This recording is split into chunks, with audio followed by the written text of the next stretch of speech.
The freedom of the press under Joe Biden as president is very much under attack. We have new evidence of exactly that. I remember back in the day. Do you remember back when they kept going on about freedom of the press under Trump? Well, by the way, I don't think they could have gone on as much about the whole freedom of the press issue under him if it really was in jeopardy. But now, wait to hear what the White House is trying to say, trying to shut down reporters, including reporters from the Associated Press. Hello, everyone. I'm Trish Regan. Welcome to the Trish Regan Show. Portions of today's program are brought to you by Legacy Precious Metals. You know there's never been a better time to invest in precious metals. You can go to legacypminvestments.com. Again, legacypminvestments.com. But really, I'm struck by this story that came out in the last 24 hours. An administration spokesperson kind of went nuts on reporters for questioning him. I mean, this is what reporters are supposed to do, right? Question. And yet the State Department spokesperson is saying, how dare you? This is an Associated Press reporter who was asking questions about what the administration was really alleging in terms of there's chatter about Russia staging a false attack with Ukraine, and it's going to be complete with actors, this, that, and the other. And so naturally, as a journalist should, they said, well, what's the proof? What do you have? What more can you show us? When John Kirby said, and I quote, "We do have information that the Russians likely want to fabricate a pretext for an invasion," which again is right out of their playbook. Okay, fine. So the AP reporter says, well, how do you know that? Because the State Department has not presented any evidence that in fact Russia has created a crisis actor video. Right? They're talking about this video being out there. And the State Department responds with, and I quote, "If you doubt the credibility of the U.S. government, of the British government, of other governments, and want to, find solace in information that the Russians are putting out, that is for you to do." So, whoa. I mean, we're just supposed to take everything that they spoon feed us? Look, yes, I tend to trust the U.S. military and the U.S. government over other actors. I'll get that out there, okay? I'm a patriot. I believe in this country. Yet, what did Reagan say? That you need to verify it. Trust, but verify. Well, in this case, yeah, I trust it. But why can't we verify it? Why can't they offer any kind of proof? Why is it, no, you're with us or with them? And by the way, if you don't believe what we're spoon feeding you and we want you to put out for headlines, then you're clearly with the Russians, right? Just like, if you were a supporter of Donald Trump's, you were with the Russians. I mean, all this stuff is so bonkers. Just a reminder, everyone, I am on Locals today. If you catch us in time, at 4 p.m. Eastern. I'm going to be there next Friday as well. I'm doing these live question and answers. I absolutely love it. You guys have been terrific. My Locals community there. I encourage everybody to join. Go to trishregan.locals.com. You can join the community. You can help support the show. You can talk to me directly, which is so much fun. Again, we've been doing these live Q&As, but not just the Q&As. I'm on there all the time. I respond to your comments. We've had some really engaging, thoughtful conversations, really good content. And by the way, you don't have to worry about stuff getting taken down by, the Gestapo, so to speak. But anyway, this is kind of a problem because we should be able to ask questions as members of the media. We should be able to share our viewpoints as commentators.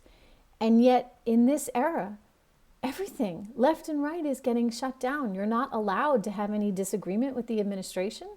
I mean, this is going too far. And I think Americans are recognizing this. I think this is why people are so frustrated with the polls. I think people have kind of had it when it comes to all of this. And then you look at the economic picture.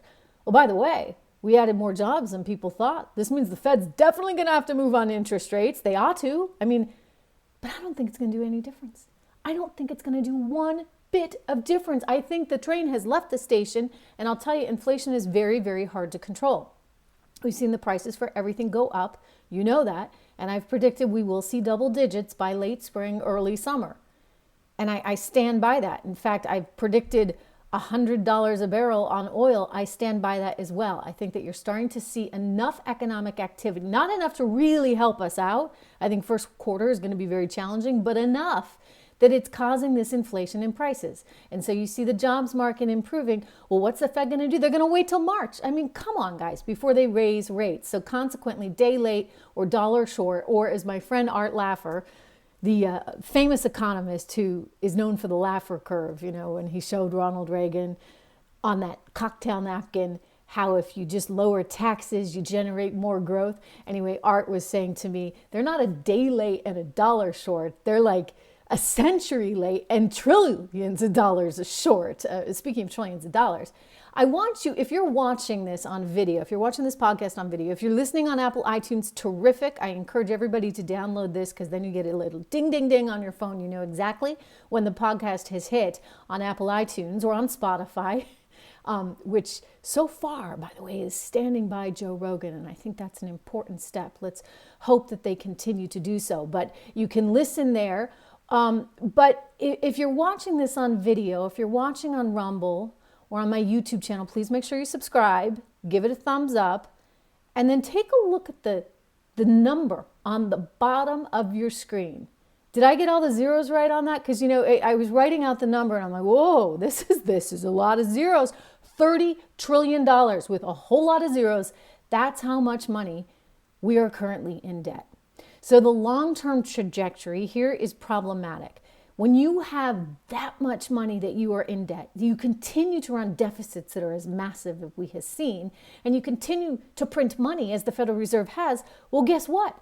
It catches up with your overall economy by way of more and more inflation. So this is why I keep saying to people, make sure you understand this, make sure that you're covered, make sure that you've diversified your portfolio so that you're prepared for that inflation. There's a lot of different ways to do that, but one of the best ways, and I'm not just saying this because they sponsor this program, which is terrific. I'm thrilled that they do because I've been such a big believer in gold for so many, many, many years. But Legacy Precious Metals is one of the companies that can really help you. It's the company I trust to really help you navigate the challenging space of investing in gold. You can actually get the stuff like, you know, delivered to your house. You can get a gold-backed IRA. There's many different ways to do it, and they can walk you through it. Wonderful family-run company. You may have seen the CEO on this program. He was on actually just the other day talking about the GDP numbers that we got out. So I encourage you to call them Legacy Precious Metals. LegacyPMInvestments.com is their website, 1-866-589-0560. Again, that's 1-866-589-0560. You can use my name. Tell them I sent you. I promise Charles and his whole team over there will take really good care of you. But again, remember, this is a heck of a lot of money with a whole lot of zeros. And you think about how historically great societies have fallen. Why? Often it comes back to debt. And it comes back to too many military operations all around the world. Think about the fall of the great Roman Empire. I don't want to get too dramatic here, but you look at what we're doing now, sending thousands of troops over to defend NATO and the Ukrainian border, and yet look at the messed up situation. You know the expression living off the dole? It comes from the Roman times, right? Because people were just taking the handouts from the government. Well, we've got a border situation that's messed up here at home. We got a lot of people living off the dole, and we're sending all this money abroad. I mean, it is a recipe for disaster. Just a quick reminder, I am today, if you're catching this on Friday, on Locals Live. I'll be there next Friday too, so just go and sign up. trishregan.locals.com. Go check out my website, trishintel.com. You can subscribe to my newsletter there as well as there on the Locals platform.